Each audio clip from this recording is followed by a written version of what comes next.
Amid ongoing supervision from parents across America, the Episcopal School of Dallas has sought to reassure parents it is not teaching critical race theory or targeting students on the basis of their race.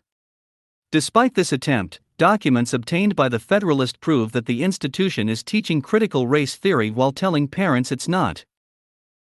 The elite private school, which bears a whopping tuition price of $26,945 for kindergartners and $34,075 for high school seniors, sought to insulate itself from backlash on its diversity, equity, and inclusion page, which preemptively responds to common critiques.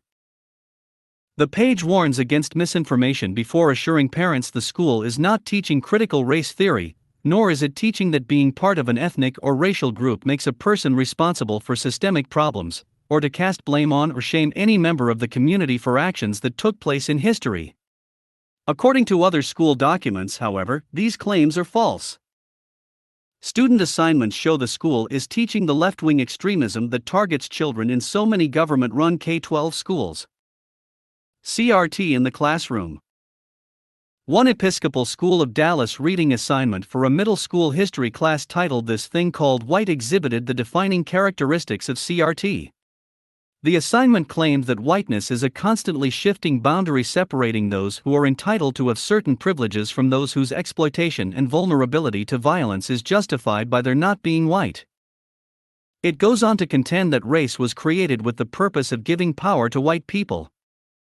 In an 8th grade history class taught by Ron Franklin, students were required to listen to a podcast from the 1619 Project's Nicole Hannah-Jones. Franklin also signaled his support for CRT, while bemoaning the wave of pushback from parents who voiced their opposition to the ideology. Nevertheless, attempts to turn students into left-wing activists through indoctrination appear to be working. An open letter titled "Our Turn to Rise Up," penned by students as part of a history assignment at the school, condemned America as diseased and endeavored to spark a fire of revolution. Faculty members endorse CRT.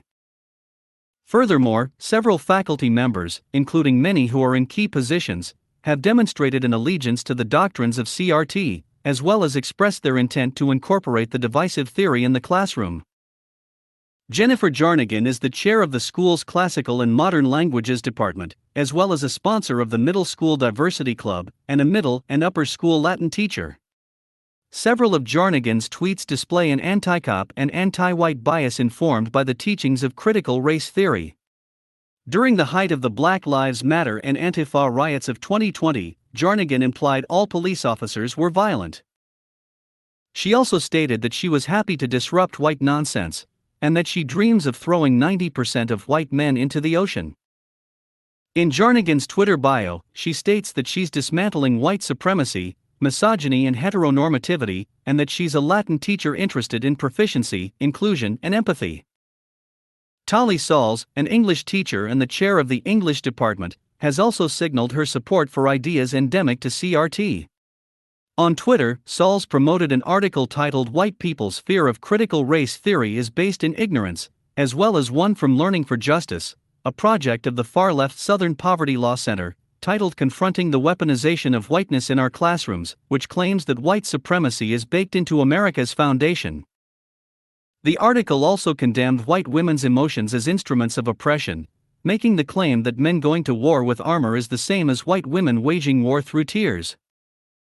Sauls also promoted a guide labeled "Teaching with the New York Times 1619 Project." Critical race theory also appears to have affected the Christian school's religious leadership.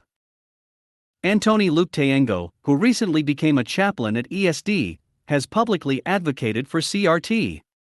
In an article titled "Predominantly White Churches and Racial Justice: Discern the Next Right Thing," the female chaplain argues people should look for color and frames involvement in the openly Marxist Black Lives Matter movement as a moral imperative for Christians.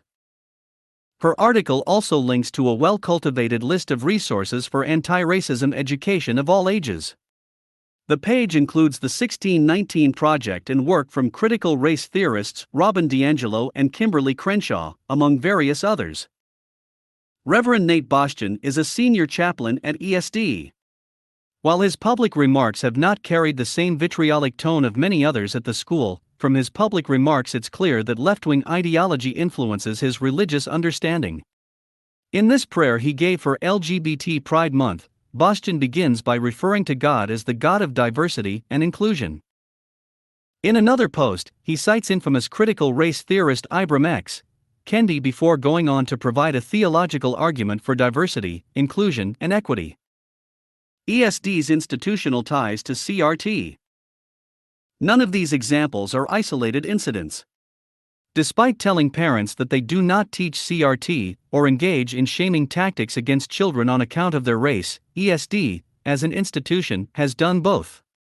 ESD sent parents a list of CRT information compiled by Elizabeth Goatley, the school's director of diversity and inclusion. Parents were directed to a page called Anti-Racism 102, Why Not All Discrimination is Racism. Intended for children in grades K-4 and adorned with colorful cartoons, the page erroneously claims that white people cannot be the victims of racism, saying reverse racism isn't a thing. Stop trying to make reverse racism a thing. It also claims everyone is complicit in systemic white supremacy and that whiteness must be decentered. The recommended reading list included Robin DiAngelo's White Fragility, material from critical race theorist Kimberly Crenshaw, Kendi's How to Be an Anti-Racist, the 1619 Project, Anti-Racism for Kids 101, and Peggy McIntosh's White Privilege, Unpacking the Invisible Knapsack, among others. The list also linked to a K-8 racial literacy curriculum from an organization called Pollyanna.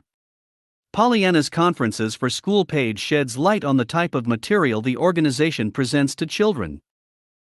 Topics include race, privilege, and community building, shaping and sustaining safe schools for LGBTQ+ community, intersectionality, cultivating racial awareness and white engagement, and implicit bias.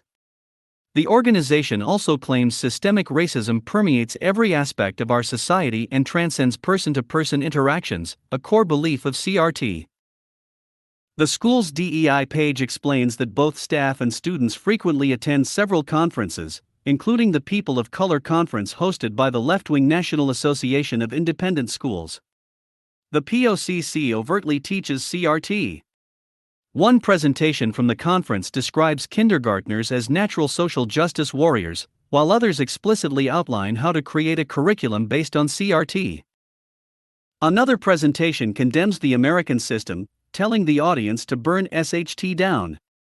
It also discusses the white people way, with the presenter condemning perfectionism and power hoarding as defining characteristics of white people. The Federalist reached out to multiple school staff for comment, inquiring about the 1619 Project, racially charged statements made by a faculty member, and CRT in the classroom. The Federalist also asked why the school was present at the POCC event, where teachers were taught how to develop a curriculum grounded in CRT, if there was no intention of teaching the racially charged ideology. In response, ESD's Director of Communications Julie Clardy provided the following statement: "We present challenging material that asks students to consider multiple points of view. For instance, we present the 1619 and 1776 projects together and ask students to analyze and argue their merits. Students are edified, not damaged, when they are asked to examine ideas they may disagree with." ESD is not the only school deceiving parents. The Episcopal School of Dallas is by no means the first academic institution to lie to parents about teaching critical race theory. Over the summer, President of the American Federation of Teachers Union Randy Weingarten falsely claimed CRT is not being taught in K-12 schools despite her organization previously bragging on national television about teaching the ideology. The Federalist reporting has revealed that officials at both Riverside School District and Los Angeles Unified School District lied to their school communities, falsely claiming they did not teach CRT. Despite the obvious parallels with previous instances, the state of the Episcopal School of Dallas demonstrates that elite private schools are not immune from the left's push for CRT in America's K-12 institutions.